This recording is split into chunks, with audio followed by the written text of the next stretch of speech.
Joining us now on BYU Sports Nation, as he does every Monday, Trevor Matich, ESPN college football insider and former BYU national champion. Trevor, we're going to try and make sense of a wild weekend of college football. But first, BYU football coming off a bye week, so not a ton of new information or analysis because obviously the Cougars didn't play. However, we do want to ask you this. What has to happen to create some serious excitement about BYU football again within the BYU fan base? I don't know, maybe green Jello day. Look, if they can't get excited, if the fans can't get excited for a BYU home game, a blackout, all that, then what do they want to be excited about? Now, I understand that BYU lost those 4 games. That's terrible. That dampens excitement. But if you're excited for the program, then this is another opportunity to win a game. It's an opportunity to get bowl eligible. Like you said, go to the Miami Beach Bowl, which is kind of awesome. But if you can't get excited about that because BYU is not competing for a national championship anymore this year, then fine. Have green Jello day. Have covered dish day. Do something to get yourself excited. Just wear black, show up, and yell loud. Make sure that there are shredded carrots on that Jello, however. Otherwise, it's not really the key Utah is to be Jello. able to mix them so that they are evenly spaced within the Jello. Now that is what a master can do. I had not thought about shredded carrot leveling. That's really what Trevor Matich brings to the table.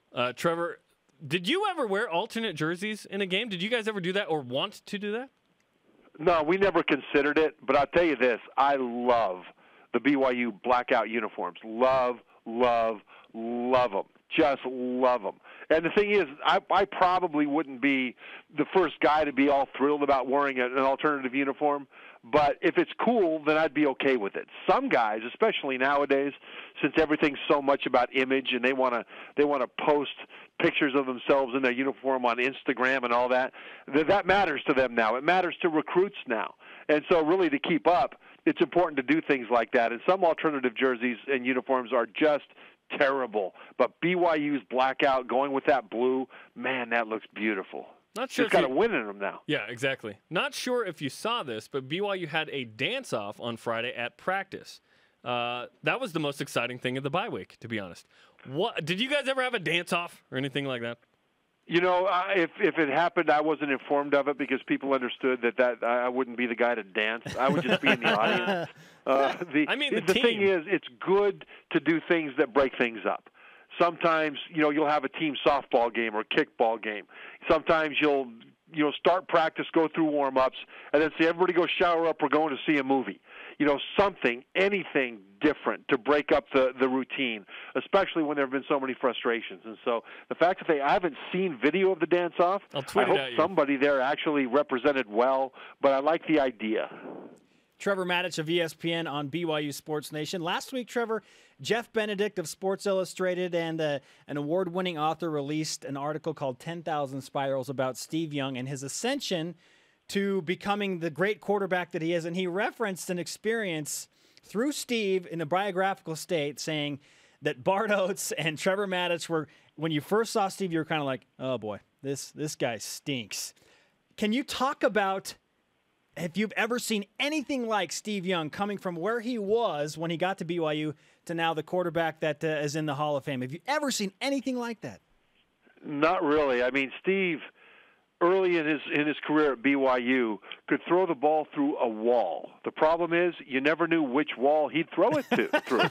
He could be standing inside of a barn, and you wouldn't know which wall the ball would hit.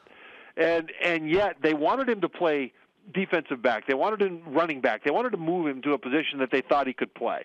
And he was like, sixth at some point. But it was his dream to play quarterback, and so he stuck with it. And what he did was he learned how to do the things that he didn't do well. The first one was to be able to identify and hit the ball or the wall that he was supposed to hit. So his accuracy improved, and he worked hard on that. He worked hard on the craft of being a quarterback.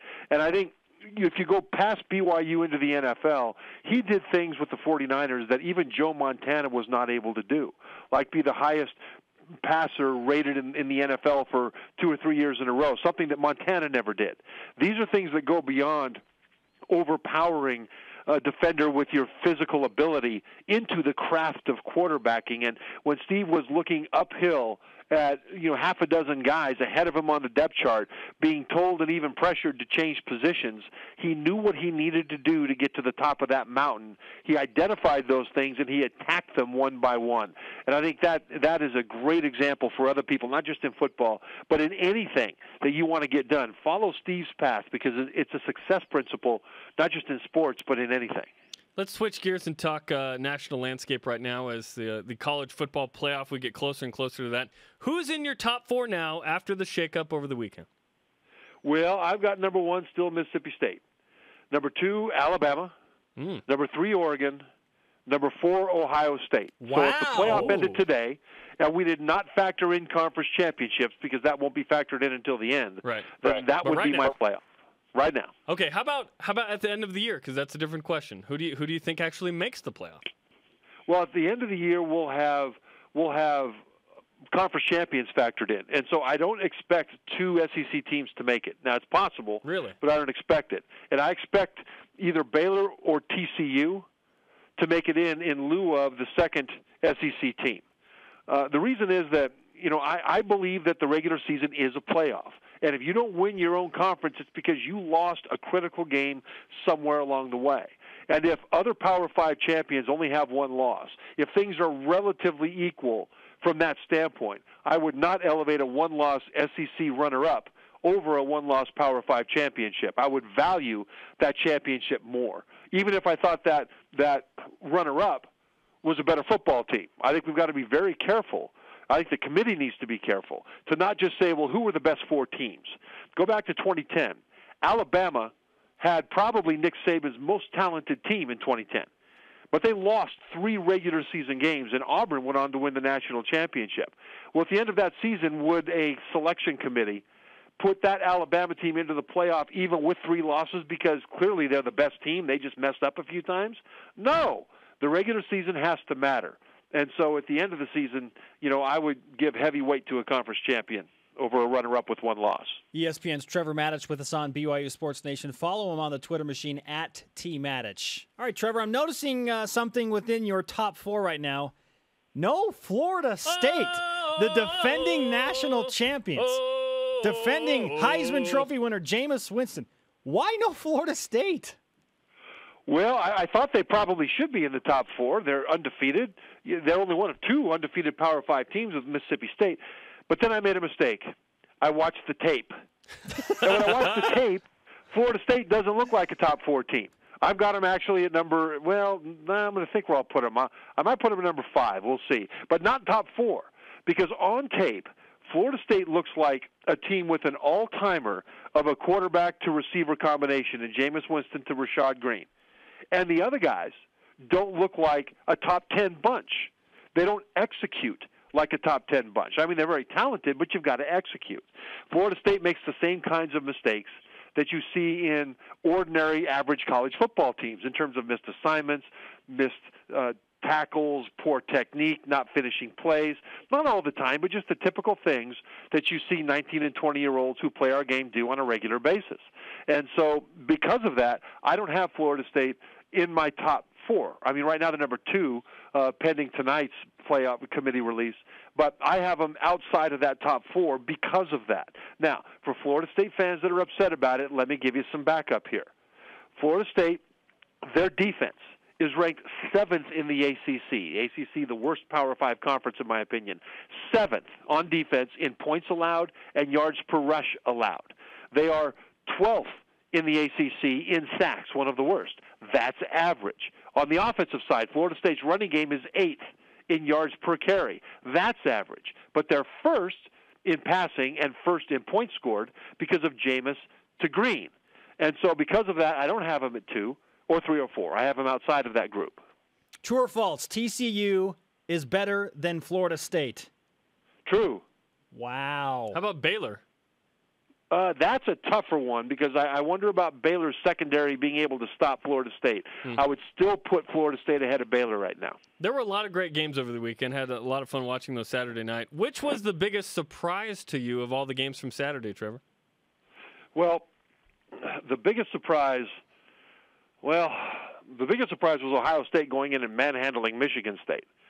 I was worried about Ohio State's secondary being able to handle Michigan State's passing game, which is the best in the Big Ten, with Connor Cook and his receiver, especially Tony Lippett. Because Ohio State this year was one of the best pass defenses statistically. But they only played one passing offense with a pulse, and that's Cincinnati. And Ohio State got torched in that game through the air.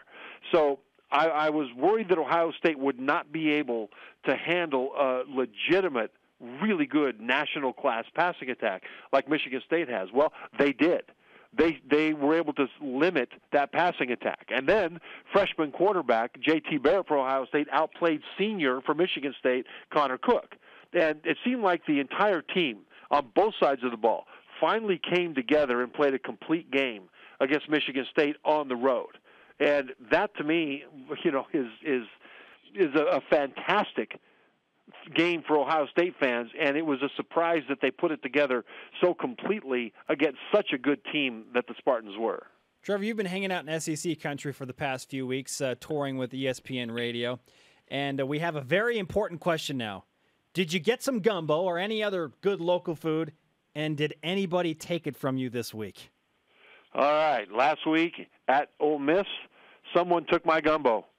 We were doing the radio show. I saw seafood gumbo in the back. There was a bowl with my name on it. And when I turned around during the commercial, it was gone. I did not see who the thief was.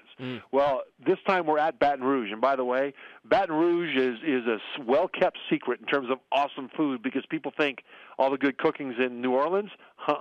Baton Rouge is every bit of New Orleans. The tailgating there is fantastic. So the answer here is nobody stole my tailgate. We have barbecue, and if anybody would have taken my barbecue in Baton Rouge, I would have enjoyed eating the barbecue and the thief. I just would have. I just would have tore them up. That's what would have happened. College football. So fortunately, they realized that, and nobody took it. I want to go back to the playoff question. Is there a team that we're not talking about that could make the playoff? Well, right now, the only team that we're not talking about that is in range.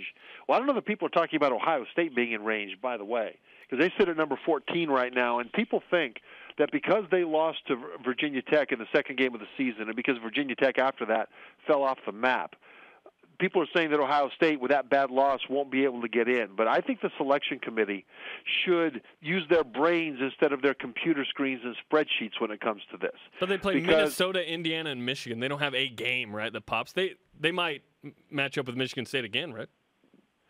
In the Big Ten title game? Michigan State's in their division, so they might match up with Nebraska. That would be the best-case scenario. Nebraska only has one loss so far in the Big Ten championship game. But the thing is, it was a perfect storm, that game against Virginia Tech. They had just a week and a half before the season, they lost their bell cow, Heisman candidate quarterback Braxton Miller. Freshman J.T. Barrett, who was third string on the depth chart starting in camp, ended up being the starter. And against Virginia Tech, they were and still are one of the best teams in the nation in generating sacks and tackles for loss. Ohio State also had 4 new offensive linemen they were breaking in. And so that was just a perfect storm in a terrible situation. And I don't think Virginia Tech comes within 2 touchdowns of Ohio State if they played again now, because the Buckeyes are a completely different team, especially on offense now, than they were back then. So, I don't think that they should be downgraded as much as other people think because of that Virginia Tech loss. But I think that when you talk about teams that aren't being talked about for the playoff, I think Ohio State will not get a fair chance because I worry that the committee will not take into account the non-spreadsheet, non-metric factors to that Virginia Tech loss. Don't take his barbecue, don't question his green Jello expertise, and support the black uniforms. Trevor Matich of ESPN on BYU Sports Nation. Thanks for the time, Trevor. You're very welcome. You're right about that green Jello. Listen, green Jello, I don't get very much. They don't even know it exists in the SEC. It's a well-kept secret, and I'm starving for it.